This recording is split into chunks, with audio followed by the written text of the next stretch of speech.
કેમ છો વિદ્યાર્થી મિત્રો? સરસ્વતી એજ્યુકેશનમાં તમારું સ્વાગત છે. વિદ્યાર્થી મિત્રો, તમે અમારી ચેનલ પર નવા આવ્યા હોય તો અમારી ચેનલને સબસ્ક્રાઇબ કરો અને બેલ આઇકન દબાવી ઓલ નોટિફિકેશન પર ક્લિક કરો, જેથી કરીને અમારા બધા નવા વિડીયોની નોટિફિકેશન તમને સૌથી પહેલાં મળતી રહે. તો વિદ્યાર્થી મિત્રો, આપણે શરૂ કરીએ સ્ટાન્ડર્ડ 6નો અસાઇનમેન્ટનું મેથ્સનું સોલ્યુશન, જે પ્રશ્ન નંબર 3B અને પ્રશ્ન નંબર 3Kનું સંપૂર્ણ સોલ્યુશન છે. વિદ્યાર્થી મિત્રો, શરૂઆત કરીએ પ્રકરણ 10થી. તો એના અંદર પહેલું આપેલું છે, નીચેની આકૃતિઓને ચોક્કસ કે ચોરસ કે લંબચોરસમાં વિભાજિત કરીને ક્ષેત્રફળ શોધવાનું છે. અહીં તમે જોઈ શકો છો વિદ્યાર્થી મિત્રો, તમે સ્ક્રીનશોટ પાડીને પણ આ દાખલો ગણી શકો, જેથી કરીને તમને ખબર પડે. આકૃતિનું મેં વિભાજન કર્યું છે. આકૃતિને મેં 3 ભાગમાં વહેંચેલું છે વિદ્યાર્થી મિત્રો, તમે જોઈ શકો છો. આકૃતિ એનું ક્ષેત્રફળ, બીનું ક્ષેત્રફળ અને સીનું ક્ષેત્રફળ. તો એનું ક્ષેત્રફળમાં તમે જોઈ શકો છો, તો મેં આકૃતિ દોરેલી છે L × B, એટલે કે 6 × 2, લંબાઈ 6, પહોળાઈ 2, એટલે 6 દુ 12 ચોરસ મીટર થાય, ચોરસ સેમી થાય. એ જ પ્રમાણે બી આકૃતિ જો તો 2 અને 5 એટલે 7 થાય છે. તો L × B તમે જોઈ શકો છો, મેં 7 લખેલા છે. 2 અને 7નો 2 અને 5નો સરવાળો 7. તો લંબાઈ 7 અને પહોળાઈ 2 છે. તો 7 દુ 14, અને એ જ પ્રમાણે આકૃતિ સીનું પણ ક્ષેત્રફળ 14 સેમી થાય. 3 આકૃતિઓનું ક્ષેત્રફળનો સરવાળો કરીએ એટલે આપણે આકૃતિનું કુલ ક્ષેત્રફળ તમને મળી જાય 40 સેમી. એ જ પ્રમાણે દાખલા નંબર તમે 2 પણ જોઈ શકો છો વિદ્યાર્થી મિત્રો, અને 3 પણ જોઈ શકો છો. તો 5, 5, 5 બધાનો, તો એક ચોરસનું આપણે ક્ષેત્રફળ શોધી નાખીએ. એના અંદર 5 ચોરસ સમાયેલા છે વિદ્યાર્થી મિત્રો. તો L × L એટલે કે 25 સેમી. તો એક ચોરસનું ક્ષેત્રફળ 25 થાય, તો 5 ચોરસનું ક્ષેત્રફળ તો 5 × 25, તો 125 સેમી તમારો જવાબ. એક્ઝામમાં તમારે આ રીતે દાખલા ગણવા પડે, જેથી કરીને તમારા દાખલા સાચા પડે. એ જ પ્રમાણે આકૃતિ, ત્રીજી આકૃતિ જો એના અંદર L શેપ છે, તો આકૃતિ એનું ક્ષેત્રફળ અલગ છે. 12માંથી મેં 2 બાદ કરી નાખ્યા છે, એટલે 10 થઈ જાય. 10 અને 2, તો L × B 10 × 2 એટલે 20 સેમી. અને આકૃતિ બીનું ક્ષેત્રફળ L × B એટલે 10 × 20, 10 × 2 એટલે એ પણ 20. તો 20 + 20 એટલે કેટલા થાય? 40 સેમી તમારે જવાબ આવી શકે. હવે પ્રશ્ન નંબર 4ની અંદર ટી આપેલો છે. ટીનો આકૃતિ એનું ક્ષેત્રફળ જોઈએ તો L × B માં 5 × 1, અને આકૃતિ બીનું ક્ષેત્રફળ જોઈએ તો L × B એટલે 4 × 1 એટલે 4. તો 5 ને 4 વિદ્યાર્થી મિત્રો 9. તો આકૃતિ આખુંનું કુલ ક્ષેત્રફળ તો 9 સેમી.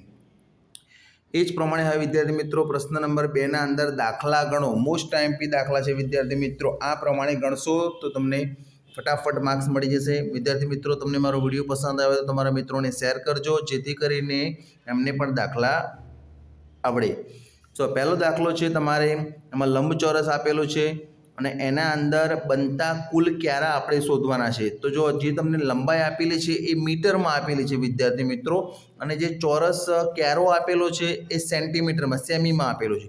તો જે લંબાઈ આપેલી છે અને પહોળાઈ, એને આપણે સેમીમાં ફેરવવા પડે. એટલે 40 મીટર × 100 બરાબર 4000 સેમી, અને 30 મીટર × 100 એટલે 3000 સેમી. હવે આપણે શોધવાનું છે ચોરસ ક્યારાનું એક બાજુનું માપ, લંબાઈ તમને 50 સેમી આપેલી છે. તો ડાયરેક્ટ જ શોધવાનું બનતા માટે કરીને, માટે બનતા કુલ ક્યારા બરાબર અંશમાં તમારે લખવાનું છે લંબચોરસ બગીચાનું ક્ષેત્રફળ, અને છેદમાં લખવાનું છે એક ચોરસ ક્યારાનું ક્ષેત્રફળ. તો લંબચોરસ બગીચાનું ક્ષેત્રફળ L × B, અને એક ચોરસ ક્યારાનું ક્ષેત્રફળ L × L. તો 4000 × 3000 ભાગ્યા 50 × 50, 2 વખત લખવાના. હવે 50ને 80 વડે ભાગો, ઉડાડો તો 80 આવશે, અને 3000ને 60 વડે આપણે ઉડાડવાના છે. 3000ને 50 ને 60 વડે ઉડાડવાના. તો આપણી પાસે રહ્યા 80 × 60, તો 8 × 48 એટલે કે 4800 ક્યારા બને. તો આ થઈ ગયો તમારો પહેલો દાખલો વિદ્યાર્થી મિત્રો. બીજો દાખલો જોવા જઈએ તો લંબચોરસ ટેબલનું ક્ષેત્રફળ તમારે શોધવાનું છે, અને એક ચોમીનો તમને ભાવ આપેલો છે. તો L × B એટલે 5 × 3.50, બંનેનો જવાબ ગુણાકાર કરી એટલે 17.50 ચોમી થાય.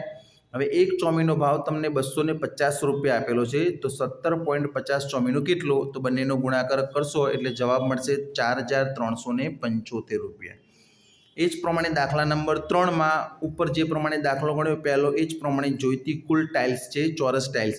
એના અંદર લંબચોરસ Lનું માપ 9 મીટર અને બીનું માપ 6 મીટર. તો અહીંયા મીટરને સેન્ટીમીટરમાં કન્વર્ટ કરો એટલે 900 અને 600. તો ઉપર લંબચોરસ ઓરડાનું ક્ષેત્રફળ, નીચે એક ચોરસ ટાઇલ્સનું ક્ષેત્રફળ 900 × 600 ભાગ્યા 15 × 15, તો 15 છંક 90 એટલે કે 960 ઉડશે અને 600 છે એ 40 ઉડશે, તો 60 × 40, તો બંનેનો ગુણાકાર કરીએ તો 2400 ટાઇલ્સ જોઈએ. તો આ તમારો જવાબ. હવે આગળ જોઈએ વિદ્યાર્થી મિત્રો, આપણે 1 મીટર આજુબાજુની જગ્યા છોડીને એક લંબચોરસ છે ઓરડો અને એના અંદર શેતરંજીનું ક્ષેત્રફળ શોધવાનું છે. તો આપણે મેં દોરેલું છે એ પ્રમાણે જોઈ લેજો.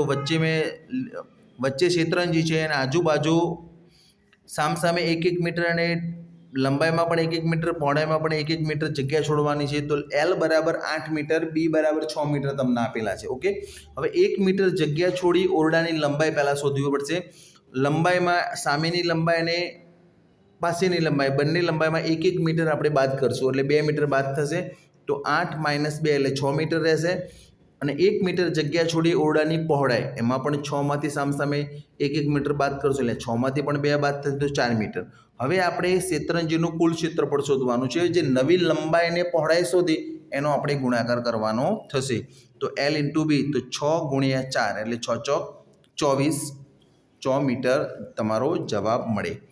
હવે દાખલા નંબર 3 આવી ગયા વિદ્યાર્થી મિત્રો. નીચેના દાખલા ગણો. હવે એના અંદર જે સુરેશ એ ચોરસમાં દોડે, લંબચોરસમાં ભાગમાં દોડે છે અને રમેશ છે એ ચોરસમાં દોડે છે.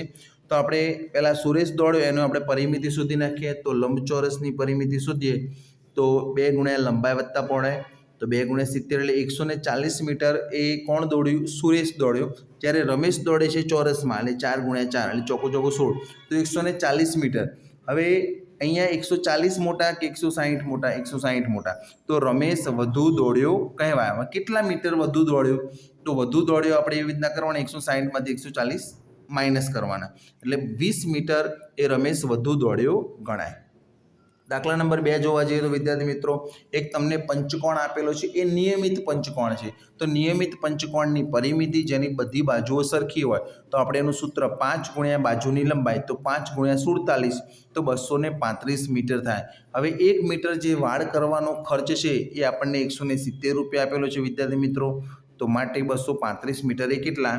તો 170 × 235 એટલે 39,950 એ આપણો જવાબ થઈ ગયો.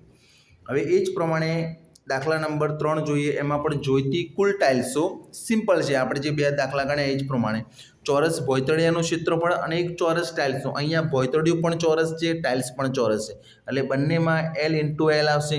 પણ અહીંયા જે 12 મીટર આપેલા છે એને તમારે કન્વર્ટ કરવાના સેન્ટીમીટરમાં. તો 12 ને 12 × 100 એટલે 1200 મીટર. તો 1200 × 1200 છેદમાં ટાઇલ્સનું ક્ષેત્રફળ કેટલું છે? તો 15 × 10.